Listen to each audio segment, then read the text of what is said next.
নমস্কার, জ্যোতির্ময় দেবশ্রী।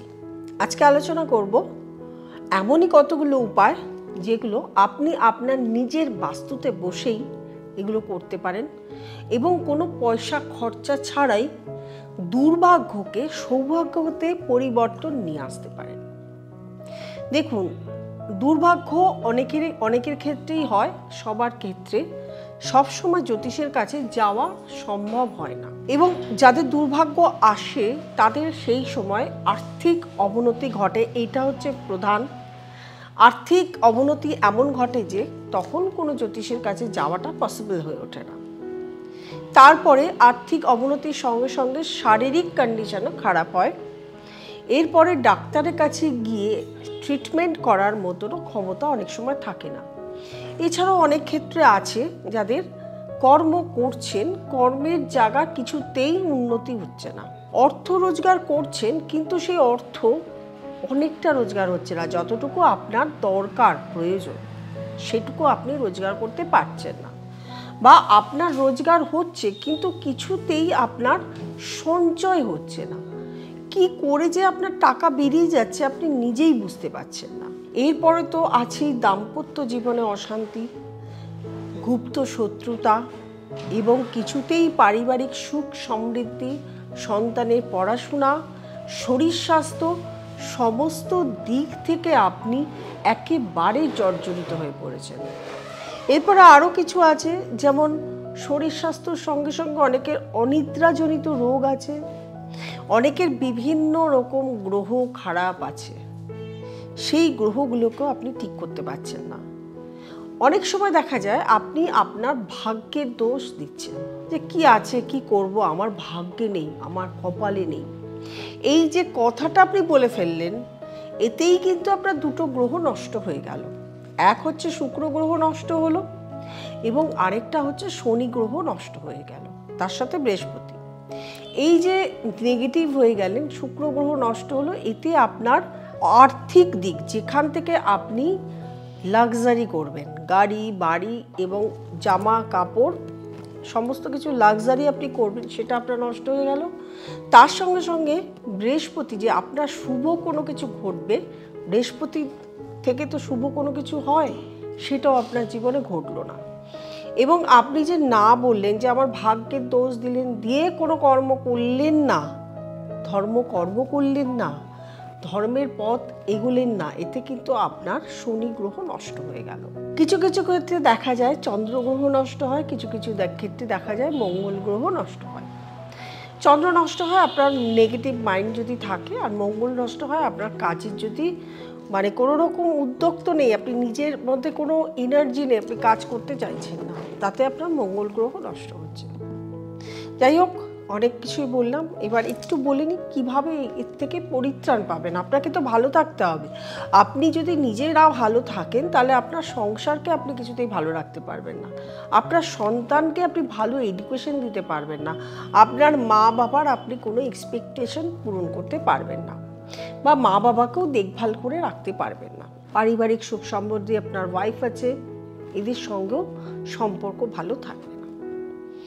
একটা মাত্র কাজ আছে যেটা আপনি বালিশের তলায় নিয়ে ঘুমাতে পারেন, তাতে আপনার পারিবারিক সুখ সমৃদ্ধি এবং নিজের স্বাস্থ্যও ভালো হবে। তুলসী গাছ, তুলসী গাছের পাতা যদি আপনি শ্রীকৃষ্ণকে দান না দেন, শ্রীকৃষ্ণের প্রসাদে অর্ঘ্য না দেন, তাহলে কিন্তু শ্রীকৃষ্ণও সেই খাবার গ্রহণ করে না। সেই তুলসী পাতা কয়েকটা পাতা আপনি ধরুন আপনি 3টে রাখলেন বা 5টা রাখলেন, আপনি বালিশের তলায় নিয়ে ঘুমোতে পারেন। যদি আপনি বালিশের তলায় নিয়ে ঘুমান তাহলে দেখবেন আপনার অনেক পজিটিভ এনার্জি আসছে, আপনি অনেক দিক থেকে অনেক কিছুতে আপনি আগ্রহ পাচ্ছেন। এবার রাত্রিবেলা রোজ আপনি পাতাটা নিয়ে ঘুমাচ্ছেন, সকালবেলা উঠে পাতাটি কি করবেন, সকালবেলা উঠেই পাতাটি জল দিয়ে গিলে খাবেন। তুলসী পাতা কিন্তু চেবাতে নেই, তুলসী পাতাটাকে জল দিয়ে গিলে খেয়ে নেবেন, দেখবেন আপনার এতে শরীর স্বাস্থ্যও ভালো যাবে। এইবারে আপনি আপনার শুক্র গ্রহ বা বৃহস্পতি গ্রহকে কি করে ঠিক করবেন। শুক্র গ্রহ বা বৃহস্পতি গ্রহ এটাকে ঠিক করতে গেলে আপনাকে মাথার নিচে আপনি ময়ূরের পালক ব্যবহার করতে পারেন। ময়ূরের পালক আপনি রাত্রিবেলা বালিশের নিচে নিয়ে শুলেন এবং সকালবেলা ঘুম থেকে উঠে আপনি একটি সুন্দর স্থানে রেখে দিলেন, আবার বালিশের নিচে নিয়ে শুলেন।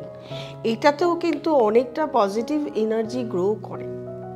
এবং প্রত্যেক দিন যখন আপনি ঘুমাচ্ছেন, ঘুমোতে যাচ্ছেন, সেই যে অনেকের আছে ঘুম ঠিক মতন হয় না, অনিদ্রার জনিত রোগে ভোগেন, তাদেরও কিন্তু বালিশের তলায় যদি ময়ূরের পালক নিয়ে ঘুমান, সেক্ষেত্রেও কিন্তু আপনি ভালো রেজাল্ট পাবেন।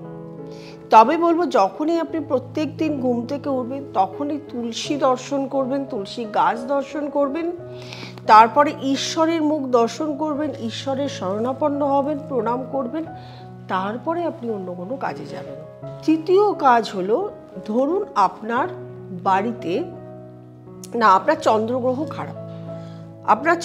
খারাপ, সেটাও কিন্তু আপনি বালিশের নিচে রূপো, বেশ খানিকটা রূপোর আপনার গয়নাও হতে পারে, তবে ছোট নয়, একটু বড় জাতীয় করবেন, একটু গয়নাও হতে পারে, রূপোর বালা হতে পারে, পায়ের তোড়া হতে পারে, এরকম জাতীয় রূপোর জিনিস বালিশের তলায় দিয়ে প্রত্যেক দিন শুলেন, তাহলে কিন্তু আপনার চন্দ্র ঠিক হয়ে যাবে।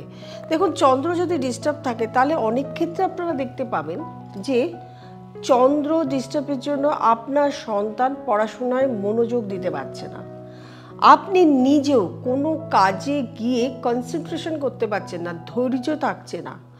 এক কাজ, ধরুন আপনাকে একটা ব্যবসা করতে দেওয়া হলো, কিছুদিন করার পরে আপনি ব্যবসাটা করতে পারছেন না, ধৈর্য নেই, সেখান থেকে যেহেতু দেখছেন প্রথম করেই কোনো কাজে সাকসেস আসছে না, আপনার ধৈর্য নেই, আপনি ছেড়ে বসে রইলেন, সেক্ষেত্রে কিন্তু এটা ভীষণ ভালো কাজে দেয়। যাদের মঙ্গল ভালো নয় তারা মাথার নিচে সোনা রাখতে পারেন, তবে সবার ক্ষেত্রে সোনা রাখাটা পসিবল হয় না, অনেক সময় ভুলে যেতে পারেন, সোনাটা হারিয়ে যেতে পারে, সেই জন্য আপনাকে এই কাজটি করতে গেলে অবশ্যই সাবধানে করতে হবে। মাথার নিচে সোনা রাখলে আপনার মঙ্গল গ্রহ খারাপ হতে পারে। কথায় কথায় আপনাদেরকে মঙ্গল গ্রহ, চন্দ্র গ্রহ, শনি, বৃহস্পতি, শুক্র গ্রহ, এগুলো কিন্তু ভালোর কথা বলে দিলাম। মোটামুটিভাবে এই কটা গ্রহ ঠিক করতে গেলে অবশ্যই আপনাদেরকে এই কাজগুলো বাস্তুতে, নিজের বাস্তুতে কাউকে, কোনো জ্যোতিষকে টাকা পয়সা না দিয়ে নিজেকে করে, এই প্রক্রিয়াগুলো নিজেকে করে বাড়িতেও পজিটিভ এনার্জি ক্রিয়েট করতে পারেন। এবং তার সঙ্গে সঙ্গে আপনি আপনার নিজের গ্রহ বা আপনার যদি সন্তান বা আপনার স্বামী বা আপনার স্ত্রী, আপনার পরিবারের কেউ এই ধরনের অসুবিধায় রয়েছে, এই প্রসেসটি করতে পারেন। তবে কোনো প্রসেসই আপনি 7 দিন করলেন, 10 দিন করলেন, 15 দিন করলেন, আপনি রেজাল্ট পাওয়া শুরু করলেন, তা কিন্তু নয়। এইগুলো কিন্তু কখনোই তৎক্ষণাৎ রেজাল্ট আপনাকে দেবে না, আপনাকে এগুলো দীর্ঘদিন ধরে করতে হবে, অন্তত 1 মাস 2 মাস করতে হবে, তারপরেই কিন্তু আপনি বুঝতে পারবেন যে কিছুটা পজিটিভ এনার্জি আপনাকে গ্রো করছে।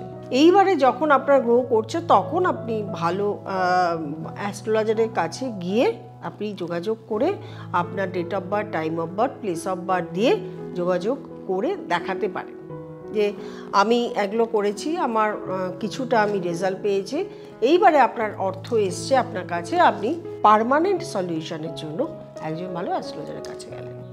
এটা আপনি আমার কাছেও আসতে পারেন, নিচে স্ক্রলে যে নাম্বারটি রয়েছে সেই নাম্বারটিতে ফোন করে বুকিং করে চেম্বারে, অথবা আপনাকে অনলাইন কনসালটেশন করতে হবে, করে আপনাকে আসতে হবে। অবশ্যই আপনার date of birth, time of birth, place of birth থাকা দরকার। যাদের নেই তাদের কিন্তু অন্যভাবে দেখা হয়, এক হচ্ছে তাদের হাত দেখা হয়, দ্বিতীয় তারা যেই সময় চেম্বারে আসছে সেই সময় রাশি লগ্ন আছে সেটা থেকে বিচার, সেটাকে বলা হয় ট্রানজিট বিচার, সেই ট্রানজিট বিচার করে করা হয়। তাহলে এই প্রসেসগুলো আপনাদেরকে বলে দেওয়া হলো, কিভাবে করবেন টোটকাগুলো, এগুলো আপনাদেরকে বলে দেওয়া হলো। এইবারে যারা নতুন প্রোগ্রাম দেখছেন তারা অবশ্যই সাবস্ক্রাইব করবেন, লাইক করবেন, কমেন্ট করবেন, শেয়ার করবেন এবং নোটিফিকেশন অল বেলটি প্রেস করতে ভুলবেন না। প্রত্যেকে ভালো থাকবেন, আনন্দ থাকবেন।